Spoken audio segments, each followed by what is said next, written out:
करूंगा कि आप सभी अच्छे होंगे, मस्त होंगे, शानदार, लाजवाब होंगे और बहुत बेहतरीन तरीके से अपनी गवर्नमेंट जॉब की तैयारी को कर रहे होंगे। तो आज के इस वीडियो में चर्चा करने वाले हैं एसएससी, एमटीएस और हवलदार की जो 2024 की न्यू वैकेंसी आई है 8000 प्लस पदों पर, उसके बारे में हम चर्चा करेंगे। जहां पर हम ये भी बताने वाले हैं कि एसएससी, एमटीएस और हवलदार में जो बच्चों को क्वालिफाई होने के लिए किस कैटेगरी वाले बच्चों को कितने नंबर की आवश्यकता होगी, उसके बारे में चर्चा करेंगे। उसके बाद में इसके ऑनलाइन फॉर्म कब से स्टार्ट होंगे, लास्ट डेट क्या रहने वाली है, एग्जाम कब होगी इसकी, और क्या इसकी क्वालिफिकेशन रहने वाली है, और इसकी फीस के बारे में इसकी फुल डिटेल इस वीडियो में हम चर्चा करने वाले हैं। तो वीडियो को स्किप मत करना, लास्ट तक वीडियो में बने रहना। तो स्टार्ट करते हैं।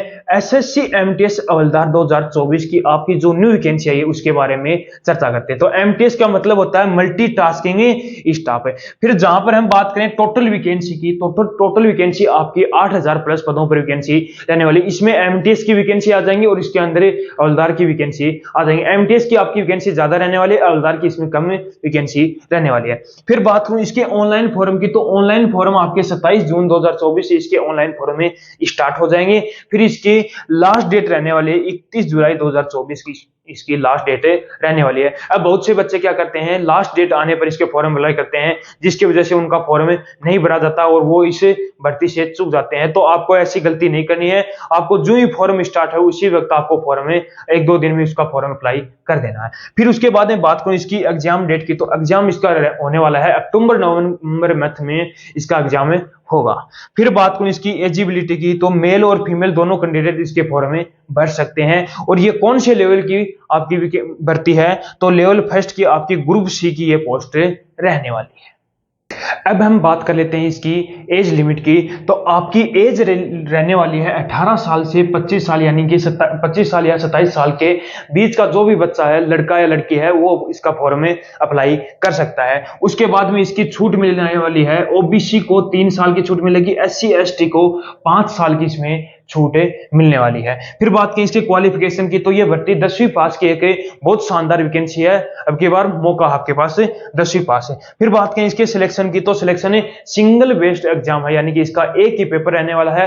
पेपर को 2 पार्टों में बांटा गया है, सेशन 1 और सेशन 2। फिर बात करूं इसकी सैलरी की, तो सैलरी आपकी 18,000 से 22,000 तक आपकी इसकी सैलरी रहने वाली है। फिर बात करें इसके फॉर्म फीस की, तो जनरल, ओबीसी और ईडब्ल्यूएस वालों को आपकी इसकी फॉर्म फीस रहने वाली है 100 रुपए, जो लड़के हैं उनके लिए, और एससी एसटी और फीमेल कैंडिडेट के लिए कोई भी फीस नहीं लगेगी। ओबीसी, जनरल और ईडब्ल्यूएस के जो लड़के हैं उनके लिए 100 रुपए फीस रहेगी, लड़कियों के लिए कोई भी फीस नहीं रहेगी। अब की बार लड़कियों के लिए मौका, ना तो कोई फीस है और वैकेंसी बहुत शानदार है इसमें।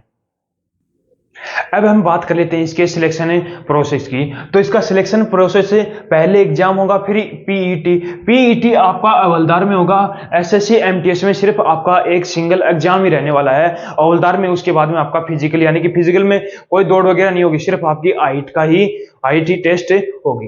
तो बात करें इसके सेशन 1 की, यानी कि जो एग्जाम होगी वो 2 सेशनों में होंगी, पेपर एक ही होगा लेकिन सेशन कितने होंगे, 2 होंगे।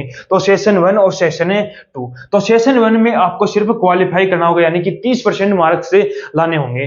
तो बात करूं सेशन 1 में क्या कहता है, मैथ आती है, 20 क्वेश्चन आते हैं, प्रत्येक क्वेश्चन 3 नंबर का रहने वाला है, यानी कि 60 नंबर की आपकी क्या रहेगी, मैथ रहेगी। फिर बात करूं रीजनिंग की, तो रीजनिंग के 20 क्वेश्चन आएंगे, प्रत्येक क्वेश्चन 3 नंबर का, यानी कि कितने नंबर का हो गए, रीजनिंग 60 नंबर की। तो 40 क्वेश्चन आएंगे, 120 नंबर का आपका ये पेपर रहने वाला है। 45 मिनट का इसमें आपको समय दिया जाएगा, इसमें कोई भी नेगेटिव मार्किंग नहीं रहने वाली है। अब बात करूं कि कितने नंबर लाने होंगे तब आप सेशन 2 में जाओगे, तो सेशन 1 को क्वालिफाई करने के लिए आपको जनरल वालों को 30% मार्क्स चाहिए, यानी कि 120 नंबरों में से 36 नंबर आपको लाने अनिवार्य हैं। यदि आपके 36 नंबर आ गए तो सेशन 1 आपने क्वालिफाई कर दिया। सेशन 1 का कोई भी आपकी मेरिट नहीं छटेगी, सिर्फ आपको 30% मार्क्स से लाने। ओबीसी और ईडब्ल्यूएस वालों को 25% मार्क्स लाने, यानी कि 120 नंबरों में से 30 नंबर इसमें आपको लाने होंगे। फिर बात करूं एससी और एसटी की, तो 20% मार्क्स आपको लाने, यानी कि 120 नंबरों में से 24 नंबर आपको लाने होंगे। तो ये सेशन 1 का है, यानी कि वो जनरल को 36 से ओबीसी ईडब्ल्यूएस को 30 और एससी एसटी को 24 नंबर लाने। यदि ये इतने नंबर आ गए तो वो फर्स्ट पेपर में, यानी कि सेशन फर्स्ट में आपका क्वालिफाई हो गया। अब जो इंपॉर्टेंट है वो सेशन 2 है, क्योंकि जो मेरिट होगी, यानी कि एक्चुअल में जो एग्जाम है वो 150 नंबरों की होगी, और जो फाइनल मेरिट है वो भी कितने नंबरों पर छूटेगी, 150 नंबरों पर ही होगी। इसका कोई मतलब, इसमें आपको बस सिर्फ क्वालिफाई करना, इसमें कोई मतलब, जो मेरिट होगी, फाइनल मेरिट होगी, वो किस पर होगी, सेशन 2 पर होगी। तो सेशन 2 में क्या रहने वाला है, जीके और जीएस रहने वाली है, 25 क्वेश्चन रहने वाले हैं, प्रत्येक क्वेश्चन 3 नंबर का होगा, यानी कि 75 नंबर की आपकी जीके और जीएस रहने वाली है। इसी के अंदर आपके आ जाएगी करंट अफेयर, हिस्ट्री, ज्योग्राफी, सारी चीजें इसके अंदर आ जाएंगी। फिर बात करूं सेकंड इंग्लिश, तो इंग्लिश के आपके 25 क्वेश्चन रहने वाले हैं, प्रत्येक क्वेश्चन आपका 3 नंबर का होगा, यानी कि कितने नंबर हो गए, 75 नंबर, यानी कि 50 क्वेश्चन 150 नंबर का आपका ये पेपर रहने वाला है। यानी कि कितने नंबरों की लड़ाई करनी होगी आपको, 150 नंबरों की आपको लड़ाई करनी होगी। यदि इसमें आपने लड़ाई में जीत गए तो आपका फाइनल सिलेक्शन पक्का है। तो मैंने क्या बताया, एक्चुअल में जो एग्जाम होगा वो कितने नंबरों का होगा, 150 नंबरों का होगा, जिसमें आपको 45 मिनट का समय दिया जाएगा और नेगेटिव मार्किंग 1 होगी, यानी कि एक क्वेश्चन गलत करोगे तो एक क्वेश्चन जो सही है वो गलत हो जाएगा। ये इसका पूरा सिलेक्शन प्रोसेस था। तो आपका पीईटी क्या रहने वाला है, जो एग्जाम होगा वो तो सेम होगा, एसएससी, एमटीएस और हवलदार का एग्जाम सेम होगा, लेकिन हवलदार में आपका पीईटी होगा, यानी कि फिजिकल टेस्ट होगा, जिसमें फिजिकल में कोई दौड़ वगैरह नहीं होगी। मेल कैंडिडेट को हाइट चाहिए 157.5 सेंटीमीटर उसकी हाइट होनी चाहिए, इतनी तो होनी चाहिए, उससे ज्यादा हो कोई दिक्कत नहीं है। और फीमेल कैंडिडेट के लिए 152 सेंटीमीटर उसकी हाइट होनी चाहिए। तो ये था इसका पूरा सिलेक्शन प्रोसेस। तो अब की बार लग जाओ, 8000 प्लस पदों पर आपकी भर्ती आने वाली है, जिसमें ज्यादा पद आपके एसएससी एमटीएस के रहने वाले, जिसमें सिंगल पेपर है। एक ऐसी भर्ती है एसएससी एमटीएस की बहुत शानदार है, जिसमें सिंगल पेपर है और उसको क्वालिफाई करो और सिलेक्शन पाओ। और हवलदार में आपकी 8000 में से कुछ वैकेंसी होंगी, ज्यादा करके वैकेंसी होंगी आपकी एसएससी एमटीएस की रहने वाली है।